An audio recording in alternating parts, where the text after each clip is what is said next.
All right, so that was Anand Narasimhan giving you an update and all that's been going behind those terror camps, as we've been calling them, feeders to the terror camps. They are the training to those terror camps, as pointed out by Anand right now. There are camps in Manshera, in Muzaffarabad and Kotli, 3 of those camps hiring youth from South Punjab. A lot happening over there. Let's also try and contextualize that big information accessed by CNN News 18. For that, I'm joined in by our guests, Mr. Alok Bansal, who's the Director of India Foundation, Lieutenant Colonel Atul Holkar, who's a defense expert. If I may come to you, Mr. Alok Bansal, first. Mr. Bansal, what do you make of the timing? As we were just pointing out, these are feeders to the terror camp. CNN News 18 has accessed exclusive information that now exposes these terror training camps. Earlier, as Anand was pointing out, we had also spoken about those bases. These, what we are looking at, are feeders to the terror camps. How do you make of the timing at a time when we are looking at a year that celebrates the 75th year of independence? We are looking at 5th of August, which will be commemorating 3 years of the abrogation of Article 370. How dangerous is the timing of such feeders of terror camps?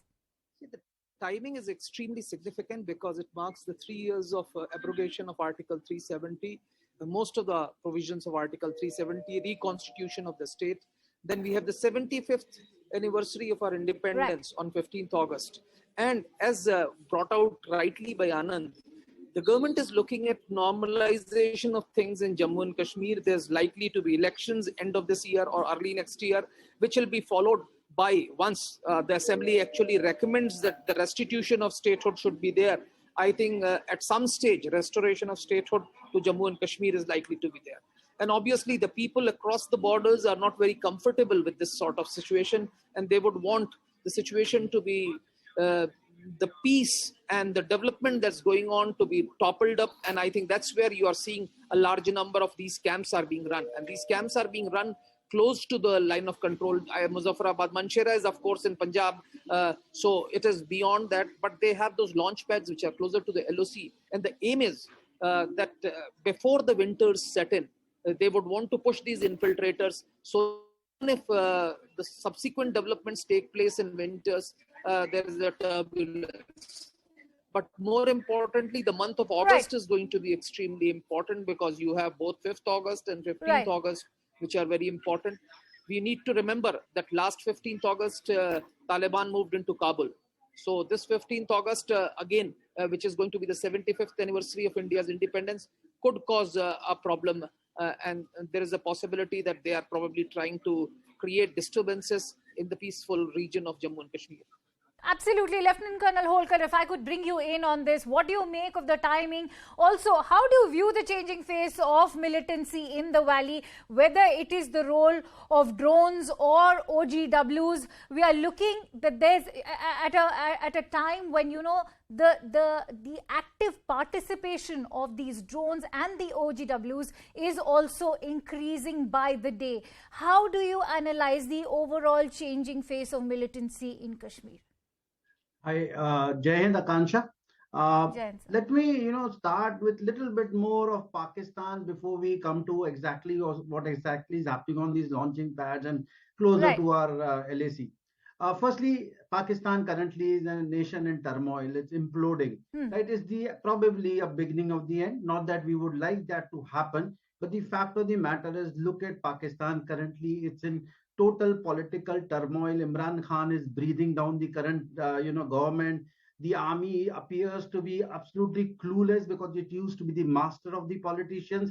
But the fact is now it doesn't want to come into the forefront because there is a total economic shamble, much worse than Sri Lanka has seen. Right, and then this economic turmoil is only going to go up. Look at the inflation rate, which is unofficially now slated to be around touching 30%. And there is no food to eat. There's no, I don't know how Pakistan is surviving. And they desperately need something. But the fact of the matter is, the army is divided. The ISI, the main body itself, is divided against pro and anti-Imran and pro and anti-government currently. Then it comes to our, if you remember what Hillary Clinton said, when you grow snakes in your backyard, one day they're going to come to bite. So what do? They have been growing the snakes. Somewhere they have to utilize the snakes. Taliban have turned against them. Taliban don't want them, so they cannot put these guys into Afghanistan. Then fact of the matter is that the Chinese are also breathing down their neck due to their CPEC issues. Right. And Chinese also want to put a counter onto the other side of India. So that's why they're like masters in trying to use Pakistan as one of their, client state.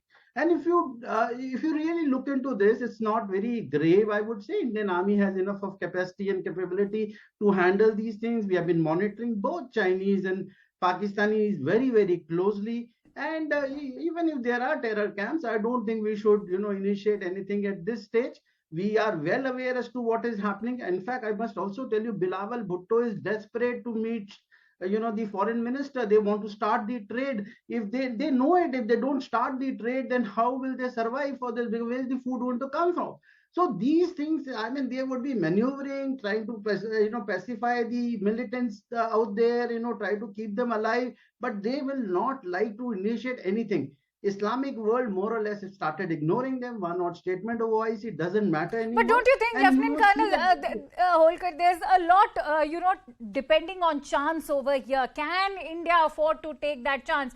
Alok Bansal, if I could bring you in on this, this exclusive information that's been accessed by CNN News18, it comes 2 days after the Kargil Vijay Divas, when I'd like to refer to what our Defence Minister, Honorable Rajnath Singh ji said. He said that, India is self-reliant, A. B, he also said that Pakistan-occupied Kashmir belongs to Kashmir. It belongs to India. Is India now ready, since he claimed that we are self-reliant and that he had full faith in India's defense mechanism? Do you think we are now at a point where India can fully occupy Pakistan-occupied Kashmir? See, there is a transformation, and we need to understand. From 72, when during first stage where Pakistan occupied Jammu and Kashmir, has become a part of the national discourse. The statement of Rajnath Singh ji actually focuses that, and it tells us that it is now part of our national discourse, and India is now striving. Now we are in a position that we could probably look at taking this territory back. But perhaps national discourse is the first baby step, right? Undoubtedly, without a national discourse, you cannot move forward. And more importantly, please remember, a nation does not lose its territory just because somebody else has occupied it. A nation loses its territory only when it goes out of the national discourse. As long as we remember that the territory is ours, even if it is in somebody else's adverse possession, it is ours. And we will someday occupy it, we will someday regain it, we will someday recapture. But it should not go out of the national discourse.